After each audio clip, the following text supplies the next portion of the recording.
तो चलिए जी, रेडी हो गए हम, रेडी आज की यात्रा के लिए। तो नमस्ते आप सभी को। बाहर ठंडा बढ़िया हो रखा, मतलब शाम को वैसे ठंडा हो जाएगा थोड़ा सा ज़्यादा रात को, तो इसलिए मैंने ये भी ले ली स्वेटर सी। और अभी क्योंकि धूप नहीं है तो कार के अंदर भी बहुत बढ़िया हो रखा है, 23 डिग्री है। चलिए जी शुरू करें। ओम नमः शिवाय। तो मैं भी कहूँ आज रश कम कम सा लग रहा है। इधर ये रहा गोल्फ कोर्स, संडे का दिन है आज, तो ऐसा है कुछ। देखे यार सड़क पे रश कम क्यों है। ट्रैफिक एक तो वो हो जाता है ना, स्कैटर्ड हो जाता है, क्योंकि जब काम पे जाने वाले या आने वाले वर्किंग डे में तो लगभग एक ही टाइम होता है ना, उसी टाइम सब जाते हैं, 2-4 मिनट 5-7 मिनट ऊपर नीचे, तो इसलिए ज़्यादा रश होता है। फिर जैसे ट्रैफिक लाइटों पे इकट्ठा निकलता है कितना ज़्यादा, फिर बंद हो जाता है। तो अभी सीन ये है कि स्कैटर्ड है तो इतना ज़्यादा नहीं लग रहा है। दोस्तों जैसे हम बात करते रहते हैं ना, वैसे तो एज़ पर प्रोपेगेंडा इनके कि दुनिया सब आज़ाद है, स्वतंत्र है, लेकिन ऐसा नहीं है, क्योंकि इन्होंने ना साइलेंटली इस तरह से अपनी जो बोलते हैं ना कि दास्तां इन्होंने ऐसे चलाई हुई है कि उसका पता नहीं चलता। अभी हम लोगों को लगता है कि नॉर्मल है, अभी मतलब लगता नहीं है, अभी दास है हम लोग इनके।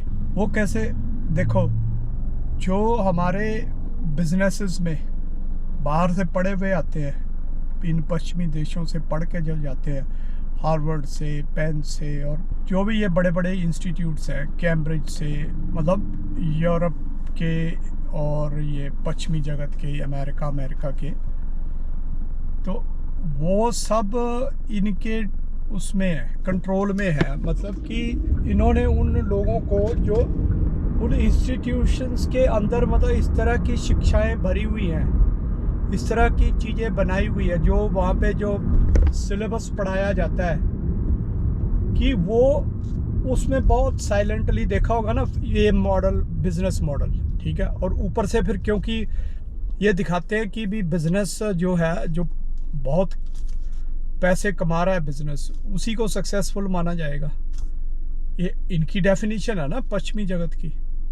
सक्सेसफुल बिजनेस कौन सा होता है? व्यापार तो सभी करते थे। व्यापार जितना भारत करता था, जो कि दुनिया की 40% इकोनॉमी इन अंग्रेजों के भारत में आने से पहले, लगभग मतलब कि आधी इकोनॉमी जो है वो भारत की वजह से थी दुनिया की। तो वो क्योंकि मैन्युफैक्चरिंग तो थी नहीं भारत में, भारत तो नकली चीज़ें भारत ने कभी बनाई नहीं। भारत ने वो बनाया जो इंसानों की ज़रूरत के लिए था। ये नहीं है भी भारत के पास टेक्नोलॉजी नहीं थी, भारतीयों के पास टेक्नोलॉजी भी थी।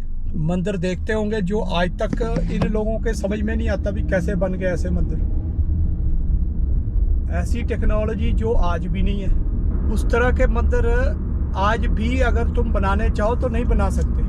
जिसमें सबसे ज़्यादा जो फेमस है वो है कैलाश टेम्पल, जो कि पूरे पहाड़ को काट के नीचे की तरफ को बनाया गया है। और ऐसे ही कई और भी मंदिर है साउथ में, कि जिनको इस तरह से बनाया गया कि उनके मतलब कि अंदर, जहाँ पे प्रवीण मोहन है, एक साउथ के ही है, आर्कियोलॉजिस्ट कह सकते हैं, या मतलब मंदिरों की स्टडी करी हुई है उन्होंने बहुत ज़्यादा, यानी दुनिया भर के मंदिरों की जाके स्टडी की है, कैसे है क्या है।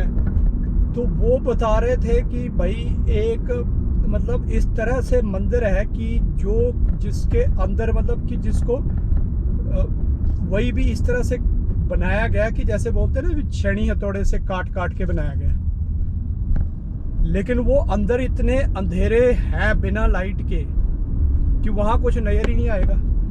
लेकिन फिर भी वो चीज़ें इतनी सटीकता से और इतने अच्छे तरीके से बनी हुई है कि जैसे पूरी तरह से लाइट में बना के फिर वहाँ पे रखी गई है। तो वो कैसे पॉसिबल हुआ? वो पॉसिबल हुआ कि एक बताया जा रहा है कि कोई इस तरह का सोलर लैंप टाइप कोई इंस्ट्रूमेंट्स भी कई मूर्तियों में मिला है मंदिर की। ऐसी टेक्नोलॉजी थी कि जो हमारे इन्वायरमेंट को भी ख़राब ना करे, मतलब बहुत ज़्यादा उसको ऐसे कमर्शियल यूज़ के लिए कुछ भी नहीं है। जो ज़्यादा यूज़ वाली चीज़ें आम लोगों के लिए, आम नागरिकों के लिए, आम इंसानों के लिए, तो वो उन्होंने वो क्या है, खाना पीना, कपड़े या फिर गहने, उन चीज़ों का उन्होंने ज़्यादा उनको प्रचलित किया, उनको फैलाया। लेकिन ये नहीं कि भी ऐसी ऐसी टेक्नोलॉजी बना दी कि बाद में उसमें होड़ी लग जाए।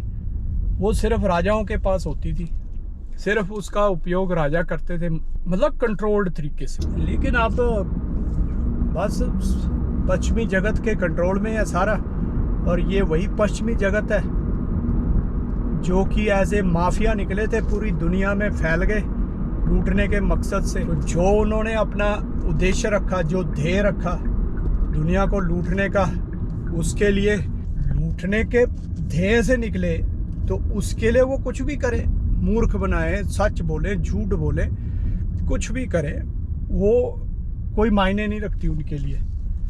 और यही ये लोग बिजनेस में भी सिखाते हैं कि बिजनेस में भी भाई तुमको ये नहीं है कि तुम कहो जी मैं तो सच बोल के ही बिजनेस करूंगा, उसमें तुमने झूठ भी बोलना है तो बोलो, कुछ भी करो, मतलब बिजनेस चलना चाहिए। ये तो वो थ्योरियाँ इन्होंने फिर निकाली, वो इन्होंने अपने ऐसे ऐसे उनको लोगों को वो किया कि जैसे ये रिसर्चर है जी हमारा, उसने ये एक्सपेरिमेंट किया है, इतने बिजनेसेस पे किया है, इतने उसमें किया है, डाटा तो ये करते ही रहते हैं तैयार, ठीक है, चाहे वो सच्चा हो चाहे झूठा हो।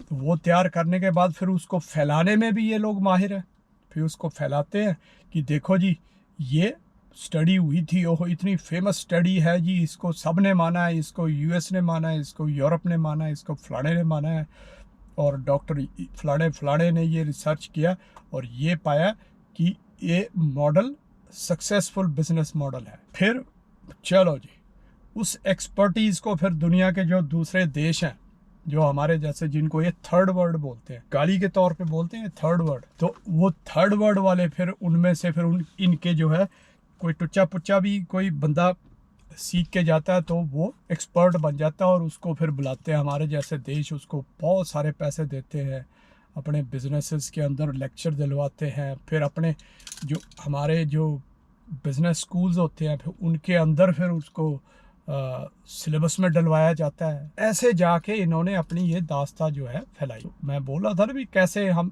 तो वो बिजनेस मॉडल बन गया ना।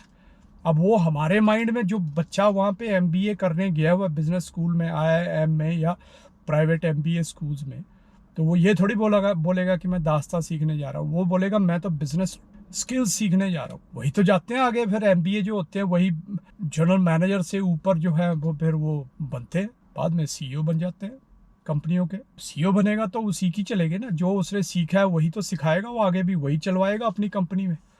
इस तरह से हमारे जो है ना, हमारी मानसिक दास्ता को इन्होंने जीवित रखा हुआ है। तो ये तो एक मैंने कड़ी बता दी। तो इस तरह से आप कड़ियाँ खुद भी सोच सकते हो, जोड़ सकते हो और इन लोगों की सच्चाई को जान सकते हो। चलिए दोस्तों मिलते हैं फिर, नमस्ते।